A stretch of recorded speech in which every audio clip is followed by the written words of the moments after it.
Yep, there you go.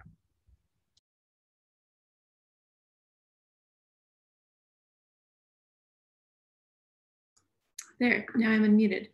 Hi, thank you both Mia and Helene for organizing this webinar series. I know it looks very different than what we thought it would look like back in March, but I'm super excited to be here.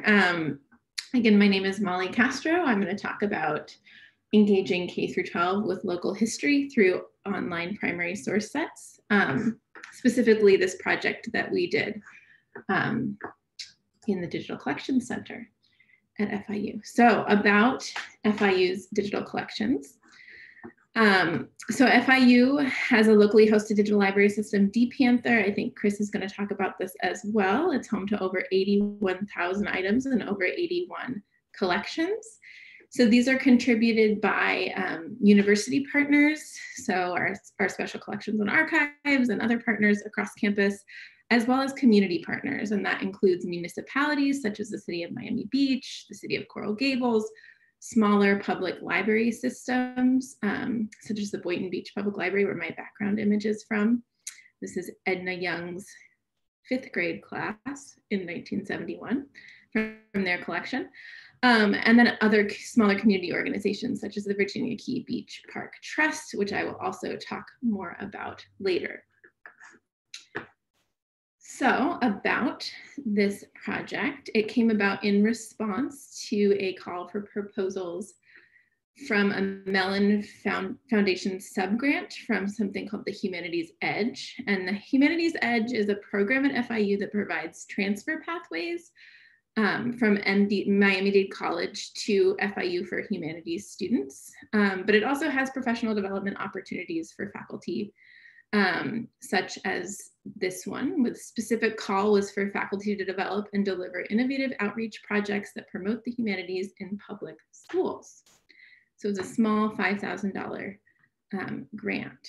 And I'm not going to take full credit for the idea to create a primary source set in response to this grant.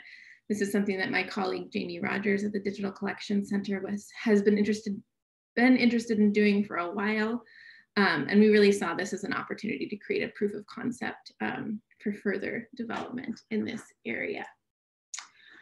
So the grant deliverables that we set out to deliver were to create thematic sets of digital primary sources. So we had originally said we were going to create 3 in the course of the year. That got whittled down to 1, as kind of grant work goes. Sometimes you overpromise. That includes easy to adapt and accompany, easy to use and adapt lesson material with critical thinking questions and suggested activities. We wanted to align that with the next generation Sunshine State standards. So this was really important for the grant specifically, since they really wanted us to engage with the Miami-Dade County public school system. And then we wanted to do a workshop for K through 12 educators. And this was actually something that we added on in response to a budget revision that was requested. So initially when I wrote the grant, I was really focused on creating the primary source sets, but the committee that decided on the grant wanted to see more direct engagement with the K through 12 community. So we revised and added this workshop, which ended up being really valued. It was a very fruitful workshop when we had it in April. So those were our deliverables, but our goals that we were trying to accomplish with those deliverables were to increase awareness and use of our digital collections beyond FIU. So we have a really good program with our history department. Again, Chris will talk about that with his talk, but we wanted to sort of move beyond that into the community and K through 12. So building on that, we wanted to engage K through 12 students in local history. We wanted to give students an opportunity to see themselves and their community within the larger historical context that they are learning about in school. And then finally, we wanted to create an undergraduate internship opportunity. So we don't have regular funding for interns or student workers in our digital collection center. And we ended up having a phenomenal history major, undergraduate history major, Christine Monge, work on this project. So she's actually planning to go on to library school when she graduates. And she was able to get experience working on a grant project, working with digital collections, and then working with some DH tools that she can then take with her as she applies to graduate school. So next I'm going to talk about our process for building our primary source set.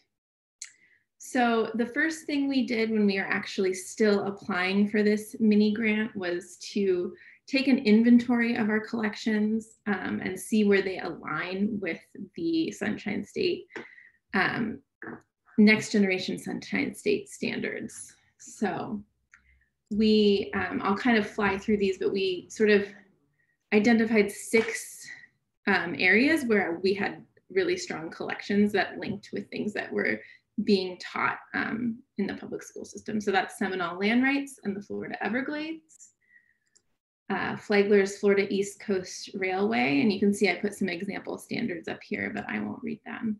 Immigration and citizenship, Civil War and Reconstruction, and that was through our Dry Tortugas National Park historic documents.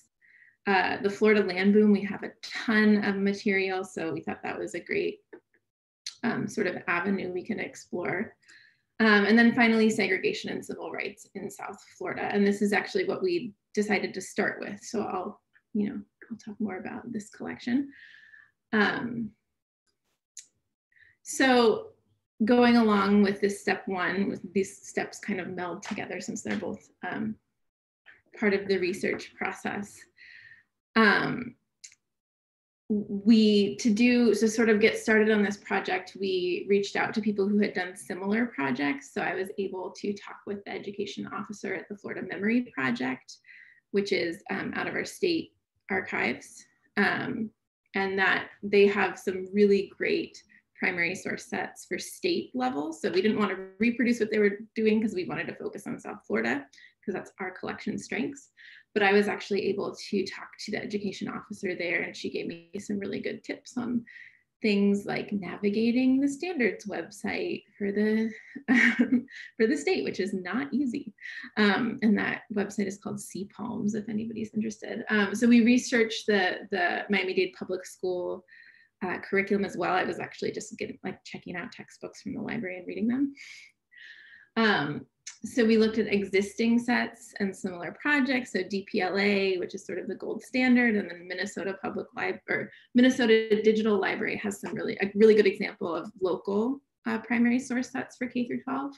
We did informal one-on-one interviews with educators, and then I actually held some paid focus groups, which I'll talk about as well for that research.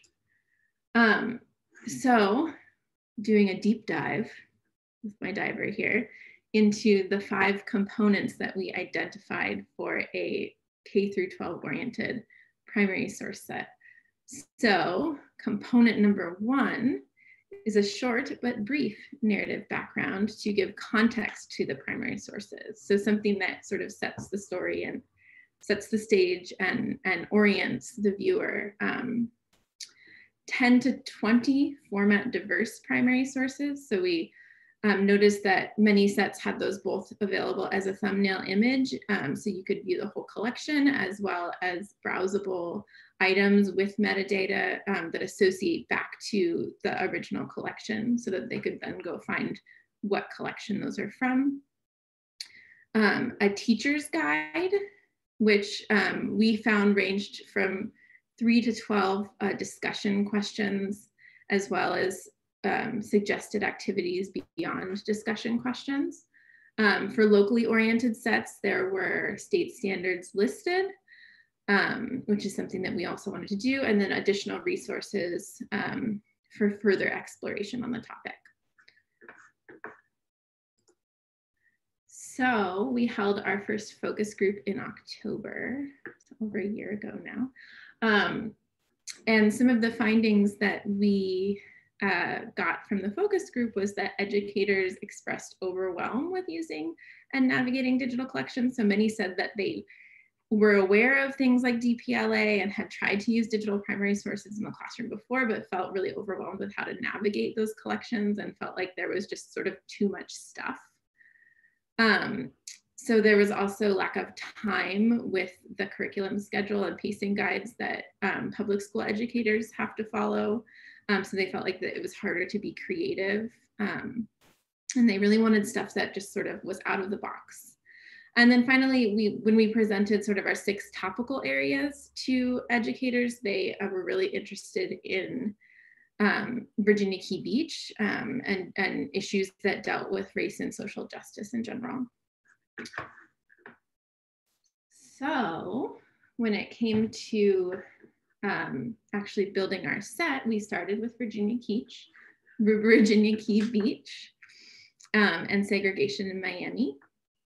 And a little bit of story or sort of a little background on that. So Virginia Key Beach was the first beach available to Black bathers in Miami. So there was no public beach that people could go to before 1945.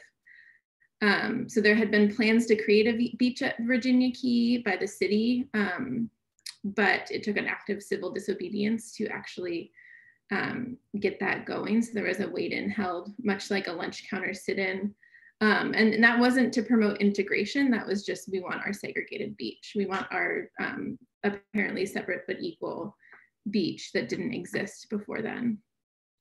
So the primary source set tells that story of that first wait-in that happened in 1945 and then subsequent wait-ins to create integrated beaches in the city. So it was really important that we involve Virginia Key Beach in this because we wanted, we have a really good relationship with them through their collection, and community partnerships are really important to us. And you know, we wanted to make sure that they were okay with us telling that story and involved in telling that story themselves. We used Omeka.net's exhibit feature.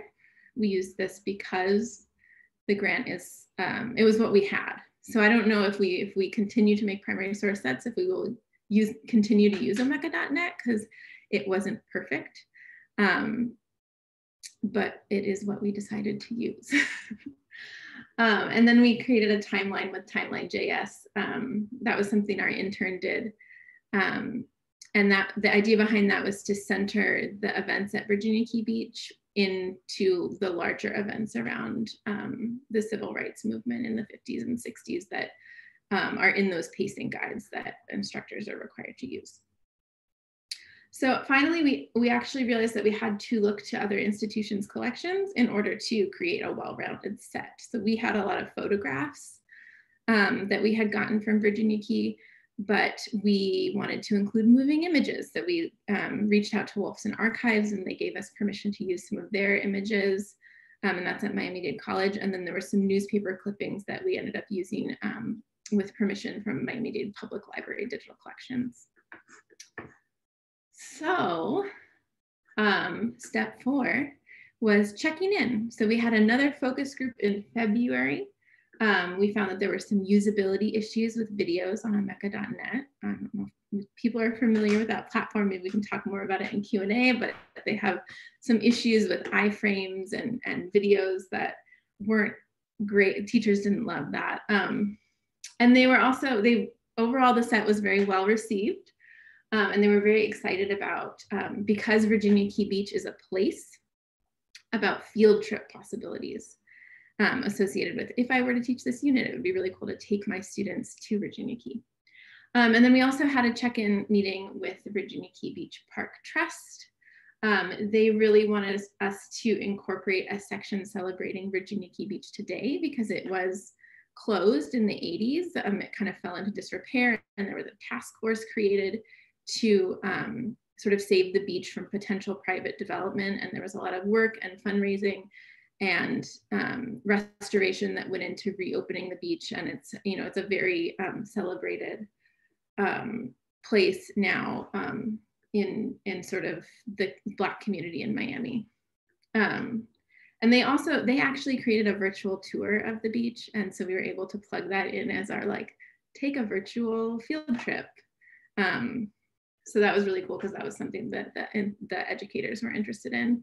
And obviously we're not doing field trips now in person. So I did want to jump over and just give a quick little tour of what our primary source set looks like. So we have our narrative here we included in-text links to help sort of let students sort of jump to the primary sources that the narrative is talking about. This is really embarrassing, but the images on our timeline are currently broken. Some of them are. That was something I was trying to fix for this presentation. Wait, suddenly this one is working again. Some of them are still broken though. So that's sort of a lesson of using DH tools, is that we always have to be checking in on our links and figuring things out, and constant maintenance and upkeep. So that's something that I'll have to go in and fix. I wish I had discovered it a little bit before this presentation. There's a classroom guide here, again, with those in-text links to orient students. You can see the section that we have on Virginia Key today, as well as additional resources if folks want to learn more about Virginia Key Beach. So, and I'm going to fly through my next slides because I don't want to take too much time. So we did have to pivot our workshop. Pivot is such a COVID word. We had to change our workshop for educators into a webinar. It was scheduled in April.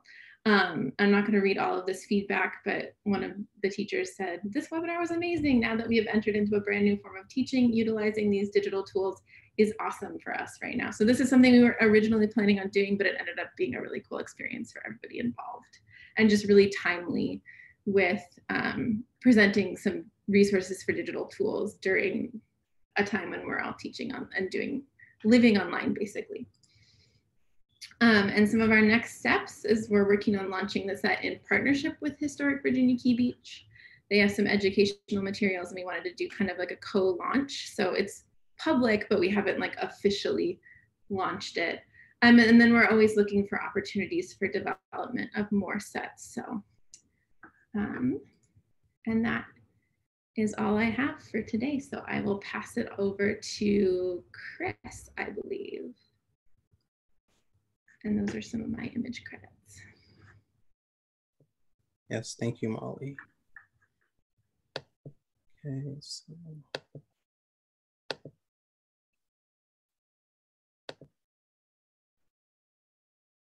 does everyone see my screen right now?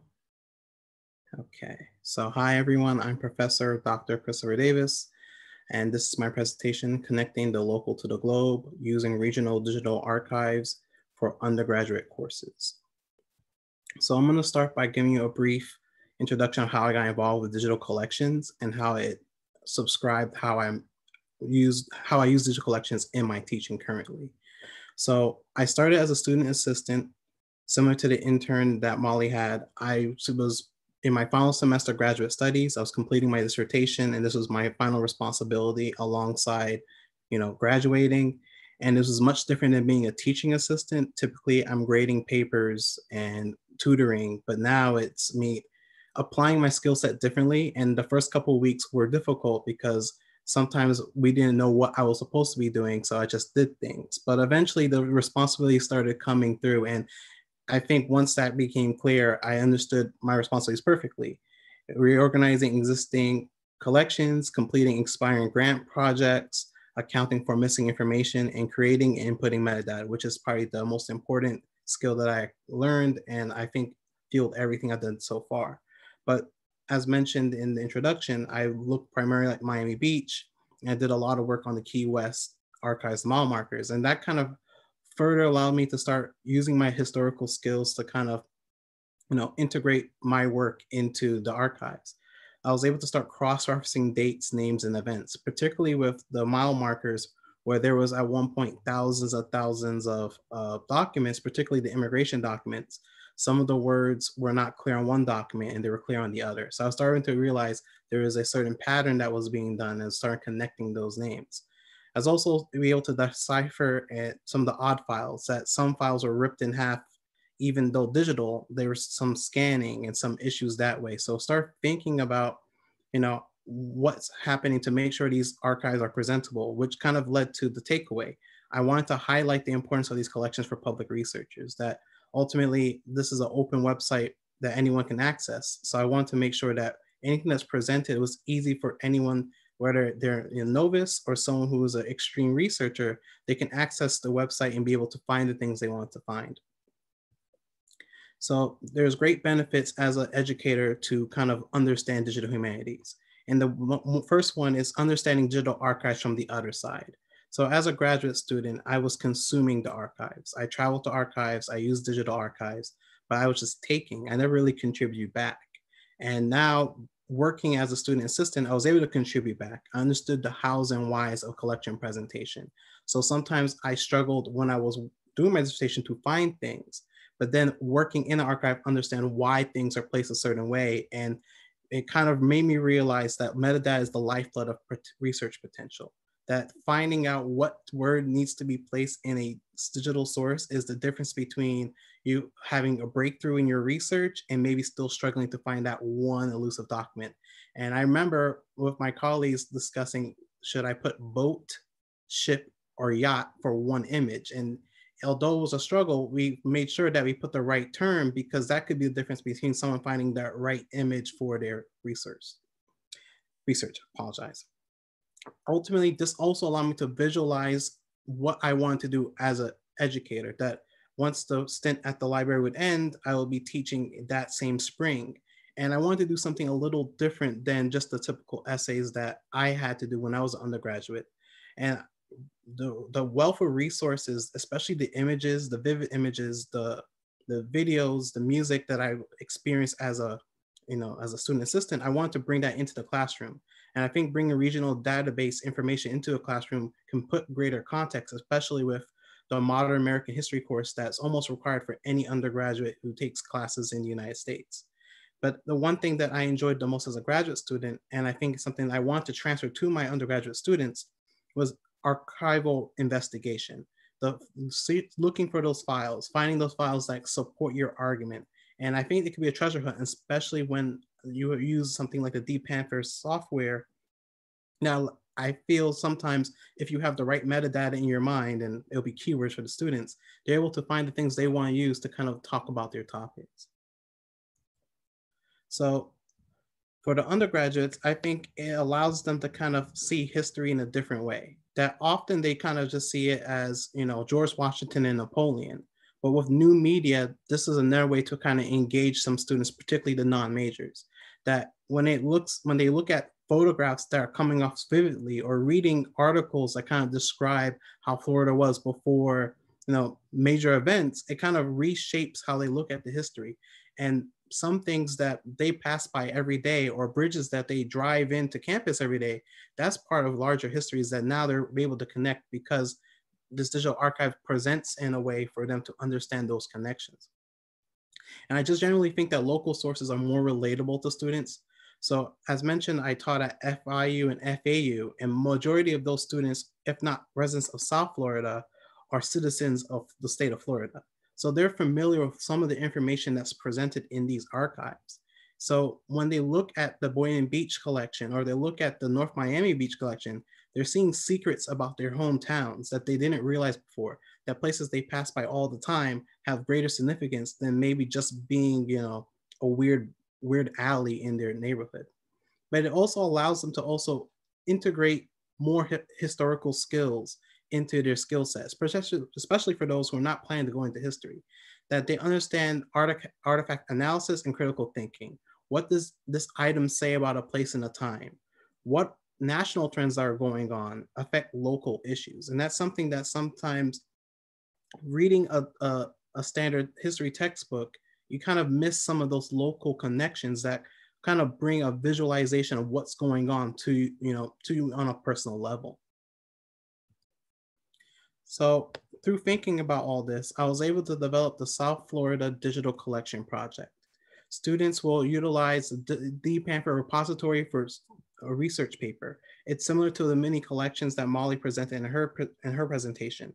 So as you can see to your right, there's partners and contributions, and you can also click for collections. And through there, you can kind of use different keywords to kind of find things about local issues. But interesting enough, it allows you to kind of also connect it back to some of the broader issues, as Molly discussed, thinking about civil rights and the Virginia Key Beach. So the one thing I made clear to students, you're not answering a question. It's not what happened here or what happened there. Rather, you'll do your own personal research, your own archival treasure hunt to find articles, music, documents, photos that you can connect to. And I kind of say 1 to 5, depending on what type of source they use. So if they're using one of the articles or long form pieces in the archive, I say that probably would be sufficient. But if you're using a photograph, it probably is not going to tell you the same story that 5 photographs in the same area can. So there's a key format that I want them to follow. So they're less inclined to kind of swerve into doing things that doesn't allow them to focus primarily on the documents. Although it's an essay, it's more of a document analysis, but the document analysis allows them to present their work and their information in a good way. So the main purpose is to connect South Florida's past to diverse themes in US history. So Florida has a very interesting past, from its beginnings as the swamp of the Everglades to Miami now being one of the international cities of the world, and the South Florida region being one of the largest regional populations in the whole country. So by allowing to kind of think about the development of this region, they can kind of think about other events in US history. So, Molly brought up, the Florida land boom, civil rights, and some other things, especially with this collection in Miami Beach. You think about tourism and how tourism of Miami changed the view of Florida in general. So these are the type of things I wanted students to start connecting in their papers. And I can say that they did a really great job, and sometimes even surprised me of what they were able to think about during their papers. So they totally reimagined South Florida as US history. And I'll just list out a few of them. And I just, to me, reading those papers were kind of stunning what they were able to do. So they thinking about indigenous land rights, particularly how during Reconstruction in the Gilded Age, much of the American West, Native American lands were ceded to the federal government. They talked about the fights that the Seminoles and the Miccosukees did to kind of reclaim land in the Everglades. That Florida being a place, part of Hurricane Alley, they thought about natural disasters and environmentalism and conservatism, and particularly how these things are connected as Florida transformed from uninhabited to a very inhabited place. And just think about those bridges. The New Deal projects in Key West kind of allowed places that were not getting any federal infrastructure to be built in that period under FDR. Additionally, the idea that World War II didn't take place in the United States kind of became a false notion. As you see in this picture, Miami Beach as well as Boca Raton became places of World War II military training sites. So this became one of the perfect places for the United States to train their soldiers, because it had similar environments to those in the Pacific and the Atlantic as people went into war in the 1940s. And it goes back to even some of the things that still touch America to this day. One of the best papers I saw was a student who were able to take the Coral Gables collection and look at it as the model of American suburbia. That Coral Gables kind of was more developed in the 1920s, and those ideas flew into what we see post-war suburban boom in the 1950s. As well as look at Jim Crow Miami, that a lot of students were shocked to find out that Miami was very much a southern city that had segregation. And looking at the Virginia Key Beach Trust Foundation's work, allow them to kind of rescope Miami in the greater guise of what the southern segregation was in the United States.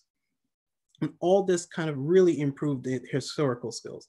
This is the last paper they have in the semester, but it totally was their best paper. And non-majors sometimes were the best ones because they're kind of picked topics they actually liked, rather than maybe, once again, looking at the, what they thought were pointless fact recall questions and situations. But the pitfall was that if students didn't follow the format that I had, those ones tend to be poor, partly because They went left and right. They didn't focus on the documents. They tried to answer a question that I didn't even ask. So the key thing for them is to kind of see the value of the documents and then really understand the long history. Like, as mentioned, looking at the indigenous land rights, I really only discuss it 2 parts of the semester, in the early part and towards the end. So for them to go all the way back and look at the 1800s, when we were much more closer to the year 2000, shows that they really understood the deeper impact of some of the issues that were being presented in these documents. So as I conclude, there is some current and future application of these archives in my work. So one thing that I really think about is how I can make local history part of global history. This idea that globalization is in your backyard, especially in a place like Miami, that's a very much international city, that it wasn't always an international city. It wasn't even the most populous city in Florida. I mean, maybe even 50 years ago. So what were the changes that happened that transformed Miami to that city? And I can do this in other places, really looking at how certain global factors affected how local trends, local transactions. I also make a great effort to use online archives in my lectures and in-class assignments. So for example, in a Civil War class that I'm doing, I'm looking at political cartoons that were set up by Harper Weekly, had their own online archive. So I'm using that, using almost a very similar, but maybe in a shorter scope, being able for students to find the political cartoons they like, or even using song lyrics in class, reading several of them in class as a way to kind of show, yeah, the music that we use now, this is how some of these poems that was read came across. It came across as your popular song. So very much trying to connect the idea of the social media age to some of the issues and some of the documents that we looked in the past. But ultimately, this is just going to be the model I'm going to use for my document-based assignments, that until I probably reach some other students in terms of, maybe having some of the historical skills that Rachel talked about, I think this will be a good way for particularly first level undergraduate courses, as well as kind of reaching out to other university and public libraries to kind of maybe replicate the model for their institutions. Particularly me moving back to New York, I can look at maybe local institutions looking at their archives to kind of do something similar to kind of bring New York into the same type of global local focus. So that's my presentation, and I'll await your questions at the end. Rachel.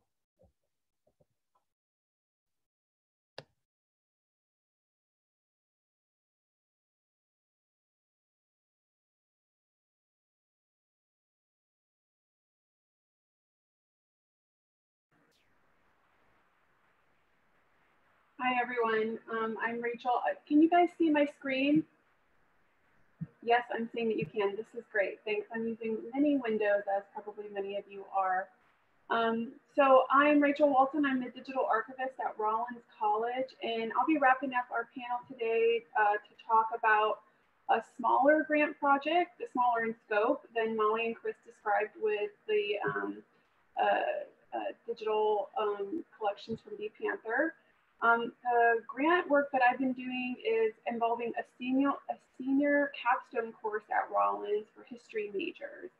And in this case, these undergraduate seniors are actually the ones doing the digital content creation and learning about what it takes to build these online collections, much as Chris mentioned when he was a PhD student. In addition, I'm kind of hoping to spend a little time today in my talk focusing on the assessment part of student learning outcomes when it comes to primary source literacy skill sets. That's a major component of this history major and for history graduates. So we've been working hard to make sure that the quality of this course experience is up to par. And we're hoping to continue to work on that as we continue to offer this course in the spring semester for Rollins history students. So let me just give a little bit of context by talking about the grant itself.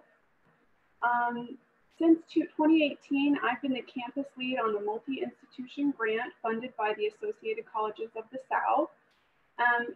This grant is called Pathway to Diversity, and it aims to uncover and illuminate the historical narratives about and from the perspective of African Americans throughout our college history. And it is probably unsurprising to hear that Rollins, founded in 1885, is a traditional Southern college founded long before the Civil Rights Movement, and therefore the local and personal experiences and stories of African Americans, students, faculty, staff, and the like are not only underrepresented, but somewhat unknown in our collection. They've yet to be fully examined and preserved, and that's why we were really excited to have the opportunity of this grant to find those records in our collection, highlight them, and put them online so that others can do the same, provide that access. The other campuses that we're working on are in a similar position to us. You'll look at the names here: Center College, Furman University in Washington, and Lee, historic Southern colleges founded long before the Civil Rights Movement, who had similar problems in excavating the African American experience from their kind of huge archival record. We're actually entering into the third cycle of this grant right now. We've had a lot of success in the last couple of years, and our third year is going to be focused on building a hub between all the institutions that have been involved to share and co-locate materials so that they can be found together and in conversation with each other. And that's really going to be in an effort to shed light on the shared experiences of African Americans who were on these campuses at similar times and probably experienced similar things when it came to integration. So let me just talk a little bit about the class itself that's doing this work. In partial fulfillment of the grant objectives I just described, I'm co-leading a 10-week DH Center project with a faculty member from the Rollins History Department, Dr. Claire Strom. And these are for history majors who are in their last semester before graduation. It's intended to be a really rigorous, hands-on experience. And actually, Dr. Strom revamped her class in coordination with this grant, because in addition to having a kind of rigorous hands-on experience, she wanted her students to do more with archival material than they had in the past for this capstone experience. So that was kind of what prompted our partnership. And these are pretty small classes, so we have the flexibility to really do a lot of independent work and guided work with both me and the instructor. So what exactly were we going to be requiring of these students? Well, students are required in this new curriculum that's been designed for the capstone to engage deeply with a variety of primary source materials from the college archives that relate specifically to local race relations. So that's this investigation process. And we did provide a bibliography for them to start with, but in reality, they really had to do a full research of our entire archival catalog in terms of the materials we had, because we really didn't know what we had in a lot of cases. And they were challenged to think of possible themes for a research topic that they decided. This is self-guided, like Chris was saying. I think there was a lot of interest on the individual level to see what each student had interest in and where their research took them. So the first 2 weeks of the course are dedicated to that investigation work, and that really determines the landscape of their entire project. And just to give you a sense of the kind of topics that they selected and the kind of sub-themes in this online collection that we're building, they include desegregating campus spaces, integrating Rollins sports teams, campus and community controversy. So the conflict between town and gown, that was a big one. Early leaders in Black education in Florida, because that was going on as Rollins was becoming a prominent institution. The formation of the Rollins Black Student Union. And before that, the Rollins Race Relations Committee, which was an all-white committee before integration that was trying to think about local race relations. And even more modern topics like the fight against local gentrification, which is really a reality for Black communities in the Winter Park area right now. So they did make these projects their own, and I was really impressed by the independence of their choice, because I could not have anticipated these themes, and yet they pursued them for over 10 weeks. After students had dived into the collection, done the research, they were then challenged to do some selecting. So they had to select a representative set or subset of historical materials on their topic that were candidates for digitization. And the aim at the end of the project was to have at least 15, if not 20 artifacts. So it's not a tiny amount of work. They're really having to think about the nature of the physical item and also its value to their topic. And then in the weeks after that of this course, we're actually engaging in the DH part of the class, which is when I lead a tutorial on image quality standards and how to ensure those and check for those, and also standards for archival metadata. So we asked them to utilize basic Dublin Core metadata standards and talk to them about quality assurance as well. So that's another couple weeks. And then the last 4 weeks of the semester is devoted fully to both quality assurance, which is an aspect of DH that people often overlook. And I did not want that for this experience for them. I wanted them to consider the details. As Chris mentioned, sometimes the details are very important when it comes to metadata. And also to do their final interpretive work, which was creating a 1,500 word narrative that explained their findings, which is very brief compared to the research papers they normally do. And the narrative was intended for a popular audience.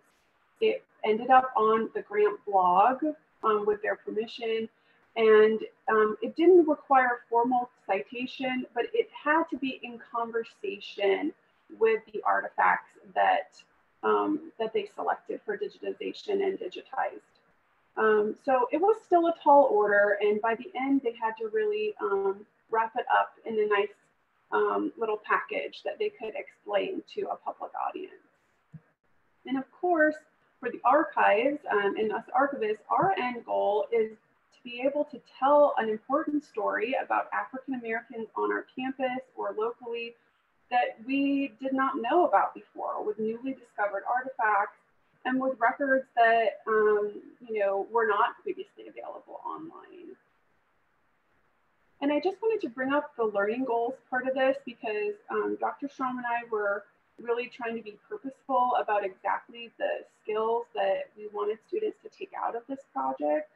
And they were really of two minds here. The first was primary source literacy as it's defined by the guidelines from SAA and ACRL. And importantly, the full spectrum of primary source literacy skills. So you can see there's one of each category represented here. Because these seniors needed to be able to do it all, right? They're graduating, they're moving on to their next step, and this is a full capstone experience. In addition, the DH aspect of this class required students to practice and exhibit technical and curatorial skills, right? The kind that you need for digital content management. So that's the second piece. And then a third piece that's not listed on this slide, but really was a hope and a focus for this work. It centers on the fact that these materials they're working with are about the moment of integration or about the tension of race relations locally, and that we really wanted students to engage in some ethical reasoning, to question how diversity is or isn't reflected in the historical record, why, how historical erasures or absences happen, and maybe even how they could be corrected. So now we're having conversations about things like oral history and ways to find out what we don't know. And as I mentioned before, I do want to discuss the assessment piece a little bit because this is really critical for us. This is ongoing work. So I'll just dive in briefly to exactly how we do this assessment. Dr. Strom and I together assess student work products, and we do it using this rubric. We've actually written about this a little bit, and I have a citation at the end of these slides in case you'd like to take a look at more in detail. But Basically, students are graded on each aspect of the primary source literacy skill we hope they get out of the assignment, and it's on a scale of 1 to 3. We also wanted to hear from the students and what they thought about this kind of non-traditional capstone experience, so we surveyed them.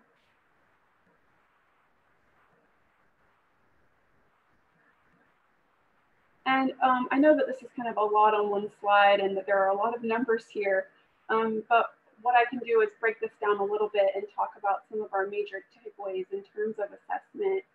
So our assessment as student work products basically show that this senior group have very high primary source literacy skills. They're all above 2.5 almost.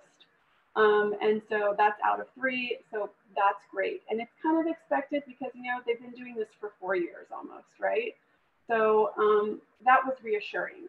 But what I think was most critical for us is to really think about the nuances that these scores mean. And we did look in detail at the artifacts that we evaluated to find out more about why some of these numbers are lower than others. And so I would just like to unpack that briefly for you guys. So students were the strongest in competencies 2D and 4A.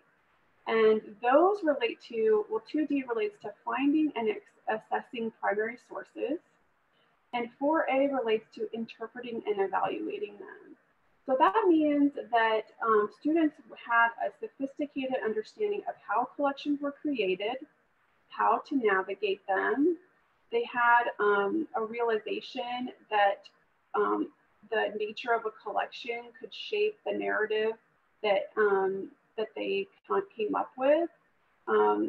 They had to do this exhaustive investigation. And when they did that, they really discovered that the things they had hoped to use or hoped were there maybe have never been collected, and that there was, in addition to the biases of the sources themselves, they were also limited by what the historical record was. So just some of their survey responses reiterated this. Let's see, I think, oh yes, Jennifer said, the hardest part about working in the archives is sometimes that it's incomplete. And so you can really see that those, that the assessing of primary sources and evaluating, interpreting them, these seniors were ready to take on that task. There were some areas where they were a little lower than expected. So that is with competency 1C, which relates to conceptualization of the research project.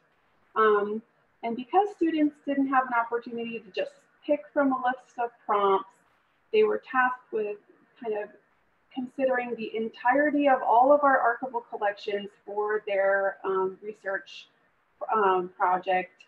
The mental work needed to pull everything together from all that was available in the archives, that may have been overwhelming for them, even for these accomplished seniors.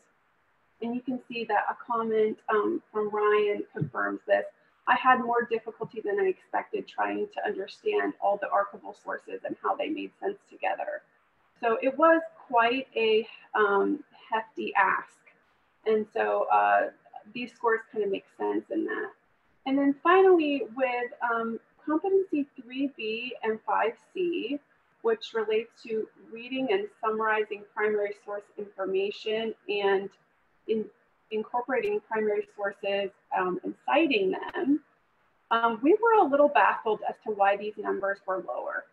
And we took a really hard look at the student artifacts to figure out what was going on. And what we determined was that this was due to the unique DH nature of this work. The assignment required students to summarize, describe, cite, and/or tag primary source information in a completely new way. So they're used to their Chicago-style history paper, and they know how to do that backwards and forwards. But in this case, they had to identify and summarize their artifacts using Dublin core metadata, completely new concept, and they had to think about how to ensure searchability of a final digital collection and all the details that went into that, the standards, the formats, the vocabulary. So this was an extra hurdle for them. And so what we realized is that their metadata for these curated artifacts, they lacked some detail They miss things like some dates or useful keywords. And in general, the standardization of metadata categories was a little bit uneven. So that's where they met their match in some ways.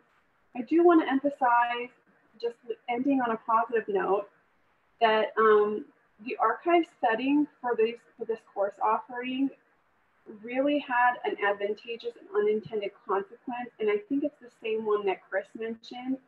They were just excited and enthusiastic about doing this work, which you do not always see in seniors, right? Sometimes the senioritis really hits it early.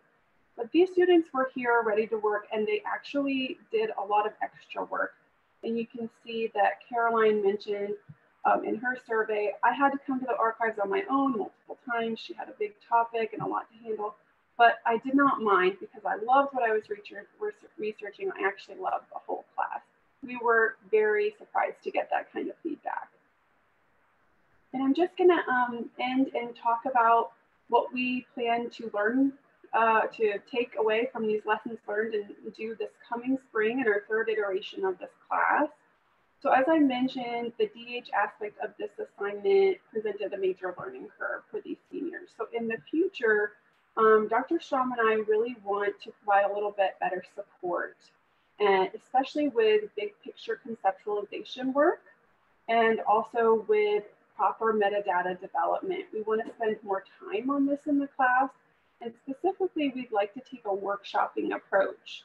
So for the DH-driven weeks later in the course, we'd like for students to work in pairs, to evaluate each other's work products, and collaborate at these various stages where feedback would be really helpful. And I think that will help in their narrative building and also in really thinking critically about the importance and the nuance of these metadata standards. We feel that this pedagogical adjustment will help students transition from simply analyzing sources, which they're very competent in as history majors, to providing the information necessary for others to analyze sources, right? So transitioning and wearing that curatorial hat, which is a little bit different. So we're gonna run this again in the spring, and we'll do another assessment and see what students say about our tweaked curriculum, but also what their scores are and if we see improvement in those critical areas of primary source literacy. And at the end, I just have these references. I'm sure when they share the slides, it'll be helpful for people to see what the final collection looks like, and also to see the student writing on the blog. And again, I mentioned the case study that we just put out about this class and a few more classes that we're working with. And so I guess I'll stop sharing my screen here.